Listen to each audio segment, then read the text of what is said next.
नमस्कार मित्रों, सभी के अंदर विराजमान परमात्मा के अंश आत्मा को प्रणाम करते हैं।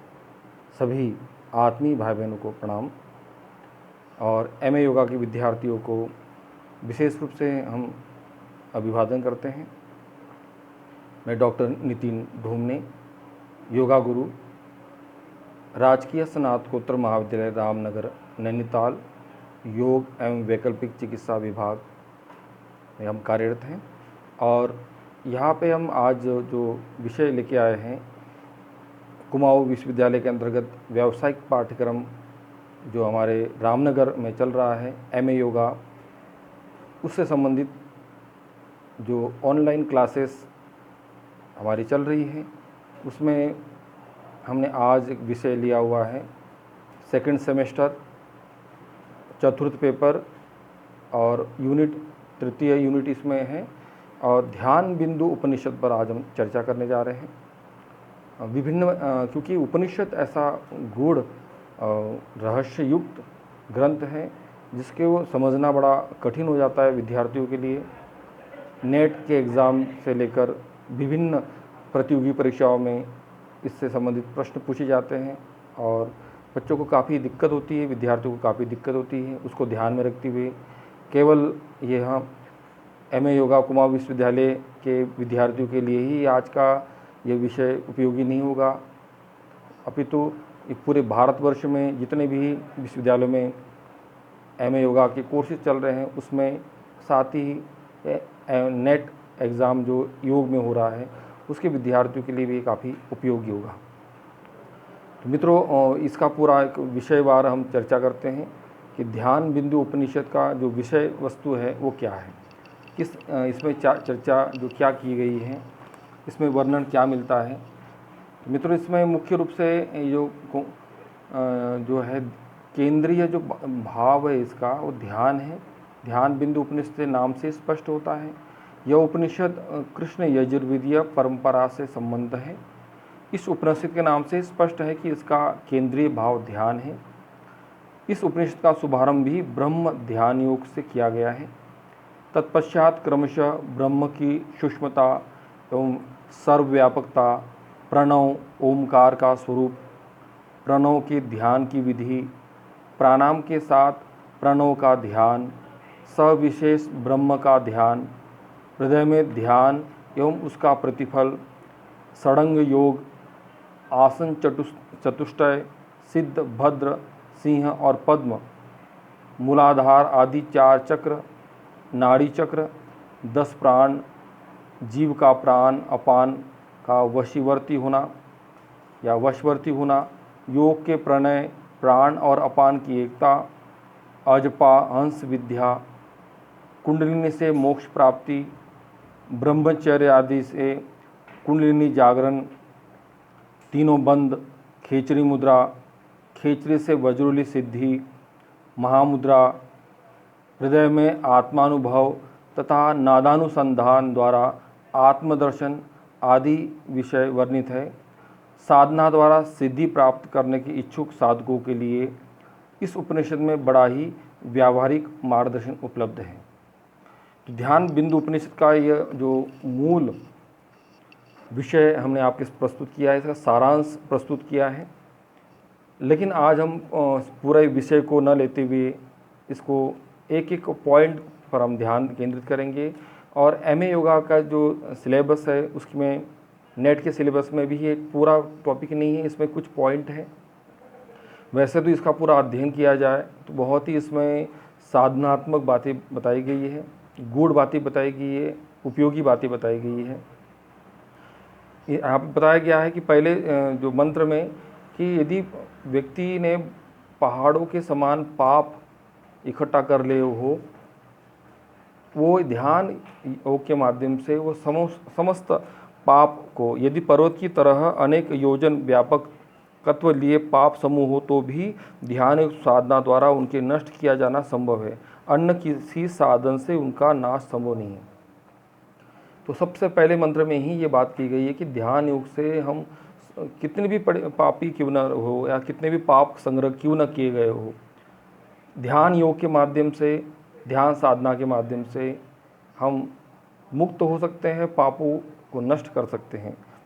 आज हमारा विषय जो है मुख्य रूप से इसमें हम पर ब्रह्म का स्वरूप, इस पर हम चर्चा करने जा रहे हैं कि ध्यान बिंदु उपनिषद में ब्रह्म की जो चर्चा की गई है, ब्रह्म के बारे में बताया गया है, उस पर हम आज चर्चा करेंगे। इसमें मंत्रों में जो आता है वर्णन, चौथा इसमें मंत्र है, यदि बाल गेहूँ आदि की बाल किस अग्रभाग अर्थात नौ के 1,00,000 हिस्से किए जाए तो उनका एक सूक्ष्म भाग जीव कहलाएगा। उसके पुनः उतने भाग 1,00,000 भाग किए जाए, इन सूक्ष्मतर भागों को ईश्वर कहा जाएगा। तत्पश्चात उस 1,00,000वें हिस्से के भी 50,000 हिस्से किए जाने पर जो शेष रहे, उसके भी साक्षी आदि अविशेषण के भी क्षय हो जाने पर जो सूक्ष्म से सूक्ष्म अति सूक्ष्म शेष रहे, वह निरंजन विशुद्ध ब्रह्म ही की सत्ता है। यहाँ पे ब्रह्म के बारे में जो वर्णन है वो उनको बहुत ही सूक्ष्मतम बताया गया है। ब्रह्म को क्या जो वर्णन है कि बाल का आगे का भाग लो, उस भाग का भी 1000वें और उसका 100वां भाग लो, उस भाग का भी छोटा हिस्सा, उसका भी आधे भाग के क्षय होने की स्थिति वाला परब्रह्म निरंजन परब्रह्म की इसका स्वरूप है।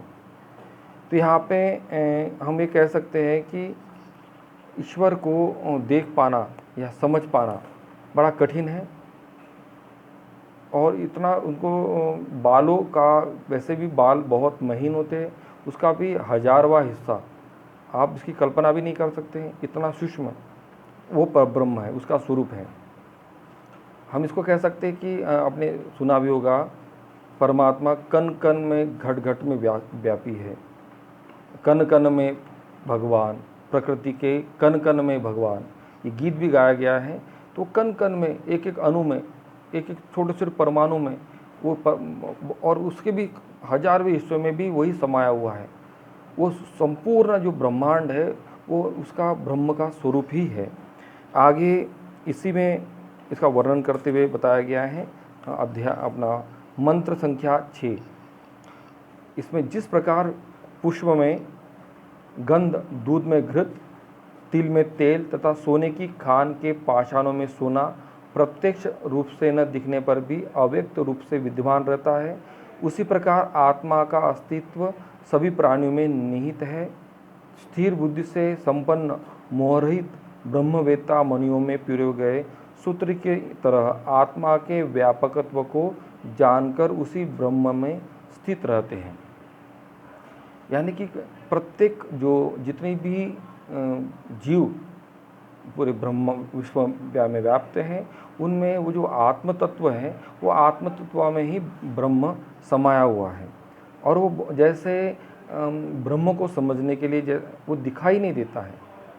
जैसे हम कह सकते हैं कि हवा को देखना संभव नहीं है, उसको केवल अनुभव किया जा सकता है, वो कण एक स्पर्श के रूप में। और यदि कई बार नास्तिक लोगों के प्रश्न होते हैं कि वो कहाँ पे है, हमको दिखाइए, तो उनको दिखाना बड़ा कठिन हो जाता है। जैसे दूध में घी निर्मित होता है, ये सब जानते हैं, लेकिन दूध में हमको घी दिखाई नहीं देता। उसकी एक प्रोसेस की जाती है, प्रक्रिया की जाती है। प्रक्रिया करने के बाद में दूध में से दही के बाद उसका और प्रोसेस होती है, तो आपका मक्खन और फिर घी, इस तरह की वो प्रोसेस से वो घी निर्मित होता है। उसी प्रकार से हम आत्म साक्षात्कार, आत्म साधन, योग की साधना द्वारा हम परमात्मा को प्राप्त कर लेते हैं। यहाँ पे ये बात की गई है। उसका जो स्वरूप है वो अव्यक्त व्यक्त नहीं होता है, उसको देख पाना बड़ा मुश्किल है। यहाँ पे यही बात की गई है। और आगे वर्णन आता है, ओमकार रूपी एकाक्षर ब्रह्म ही सभी मुमुक्षुओं का लक्ष्य रहा है। प्रणव के पहले अंश आकार में पृथ्वी, अग्नि, ऋग्वेद, भू तथा पितामह ब्रह्म का लय होता है। दूसरे अंश उकार में अंतरिक्ष, यजुर्वायु, भू तथा जनार्दन विष्णु का लय होता है। यानी परमात्मा को ओमकार रूप यहाँ पे वर्णन किया गया है। उसका स्वरूप एक बार ओमकार स्वरूप भी बताया गया है। ओम शब्द ब्रह्म, नाद ब्रह्म। यही बात महर्षि पतंजलि ने भी तस् वाचक प्रणव की बात की है कि वो परमात्मा प्रणव रूप में है। उसका यदि स्वरूप देखा जाए तो तस्य वाचक प्रणव, प्रणव यदि वाइब्रेशन साउंड के रूप में देखा जाए तो वो ओम की साउंड है। लिखने में ओम जैसे लिखा जाता है उसका एक स्वरूप बताया गया है, वो प्रकाश स्वरूप है। तो यहाँ पे वही बात की गई है कि परमात्मा अतीत सूक्ष्म है, सूक्ष्म से भी सूक्ष्म है। उसे महर्षि उपयुक्त श्लोक में उस परब्रह्म की महाशक्ति उसमें समाई हुई है, व्याप्त है, इसकी पुष्टि करते हैं। समस्त ब्रह्मांड के रचनाकार, संवर्धनकार उस परब्रह्म की ऐसी महान शक्ति उसी में व्याप्त है। पुष्पों की सुगंध कहीं बाहर से नहीं आती, उन्हीं में समाई रहती है और सर्वत्र फैलकर सुगंधित करती है। दूध में घृत दिखाई नहीं देता, किंतु दूध में से ही घी निकलता है। तिल के दानों में से ही तेल प्राप्त होता है। सोना पत्थरों के बीच में से खोदकर निकाला जाता है। ये सभी पुष्ट कारक व बहुमूल्य पदार्थ हैं, किंतु सूत्र रूप में ये सभी भूत पदार्थों में व्याप्त रहते हैं। जैसे मणियों में पिरोई हुई बड़ी माला बनकर सुशोभित होती है। इसके अतिरिक्त पुरुष का भी उदाहरण देते हैं कि मनुष्य की अच्छाई व बुराई चेहरे से नहीं दिखाई देती, किंतु ये गुण पुरुष में ही समाये रहते हैं। इसी प्रकार महाशक्तिमान परब्रह्म की सभी शक्तियाँ उसी में समाई हुई हैं। परमात्मा में जो भी गुण है वो गुणों का समुच्चय है, सद्गुणों का समुच्चय ईश्वर को बना गया है, वो सब उसी में समाया हुआ है। वैसे वो सूक्ष्म से सूक्ष्म है, वो सब में व्याप्त है, घट घट वैसे व्यापी है, कण कण में व्याप्त है, पूरे विश्व ब्रह्मांड में वो समाया हुआ है। वो निराकार स्वरूप यहाँ पे वर्णन किया गया है। वो साकार भी हो जाता है, जैसे जल का एक स्वरूप तरल है, एक स्वरूप उसका ठोस बर्फ रूप में है और एक स्वरूप उसका वाष्प रूप में है। तो ये तीनों स्वरूप, लेकिन वो है जल ही। वो कई बार जब परिस्थिति वश ठंड के मौसम में वही जल ठोस होकर बर्फ के रूप में प्रकट हो जाता है। वही जब उस गर्मी आती है तो उसी जल की भास या वाष्प में बन जाती है और वो हवा में उड़ने लग जाती है, वो निराकार हो जाता है। तो परब्रह्म वैसे निराकार है, वो साकार रूप में भी आ जाता है, निराकार में भी बना रहता है। वो घट घट कण कण में व्याप्त है, समाया हुआ है, सब में छुपा हुआ है। इसी बात की यहाँ पे चर्चा की गई है। तो ये सूत्र अब यहाँ पे 3 मंत्र इसमें मुख्य रूप से वर्णन किए गए हैं, 4, 5 और 6। आपको भी प्रश्न इसमें पूछा जा सकता है। ध्यान बिंदु उपनिषद के अनुसार परब्रह्म का स्वरूप का विस्तार से वर्णन कीजिए या समझाइए।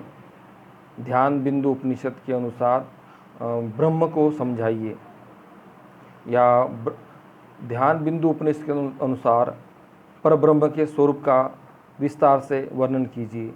कई तरह के इसके क्वेश्चन बन सकते हैं। यदि आपका कॉन्सेप्ट क्लियर है परब्रह्म के बारे में, ध्यान बिंदु उपनिषद में क्या कहा है, तो उसमें सूक्ष्म से सूक्ष्म बहुत ही उनको महीन बताया गया है, वो सब में व्याप्त बताया गया है। इसका आपको ध्यान रखना है। आज का विषय हम यहीं पे समाप्त करते हैं और हम इसी सिलसिले को, क्रम को आगे बढ़ाएंगे। ध्यान बिंदु उपनिषद के कई जो अलग अलग विभाग है, इसके बारे में, ध्यान के बारे में बहुत अच्छा वर्णन बताया गया है, आत्मा के बारे में वर्णन अच्छा किया गया है। इस पर स्टडी करने लायक बहुत अच्छा मैटर है। तो हम इसके अगले वीडियो में आपको इसके बारे चर्चा करेंगे। आज हमारी केवल परब्रह्म आपकी सुविधा के लिए एक एक वीडियो बना रहे हैं, जिससे आपको एक एक कॉन्सेप्ट क्लियर हो जाए। तो आज का विषय हमारा था परब्रह्म का स्वरूप ध्यान बिंदु उपनिषद के अनुसार। तो मित्रों, आपसे निवेदन है कि हम आपके लिए एक नए नए वीडियो लेके आ रहे हैं। आपसे के लिए जो उपयोगी हो सकता है ऐसा ज्ञान हमने, जो हमारा अध्ययन है, लगभग हम इस फील्ड में यहाँ 16 वर्षों से कार्यरत है राजकीय स्नातकोत्तर महाविद्यालय रामनगर में। साथ ही ICCR भारत सरकार आयुष मंत्रालय के द्वारा इंटरनेशनल योगा एक्सपर्ट के रूप में हमको सेलेक्ट करके इसके पहले सम्मानित किया जा चुका है। और इसके पहले Tashkent Uzbekistan international yoga day पर भारत के प्रतिनिधि के रूप में भेजा गया, एक हमारे लिए सौभाग्य की बात रही है। साथ ही दूसरे 2016 में जो है ब्राज़ाविल कॉन्गो अफ्रीका में भेजा गया था। तो ये हमारा जो अनुभव है आपके लिए उपयोगी हो सकता है। तो आपके लिए हम नए नए वीडियो ला रहे हैं। आपसे निवेदन है कि हमारे इस चैनल को आप सब्सक्राइब करें, लाइक करें, शेयर करें, जिससे हमारा उत्साहवर्धन हो और आपके लिए हम फिर से पूरी जोश के साथ नए नए वीडियो लेके आ सकें। नेट के और भी योग से संबंधित प्राणिक हीलिंग, एक्यूप्रेशर और अल्टरनेटिव थेरेपी और भी हम जो चिकित्सा हमारी जो चलती है हमारे क्लिनिक पर, उनके लिए संबंधित जो भी हम आपके लिए उपयोगी हो सकता है कि वेट लॉस के पैकेजेस, ऐसे बहुत सारा जो विषय है वो आपके लिए हम लेके आने वाले हैं। तो आपसे निवेदन है कि हमारे इस चैनल को सब्सक्राइब करें, लाइक करें, शेयर करें, अधिक से अधिक लोगों तक इसको फैलाएं। नमस्कार दोस्तों।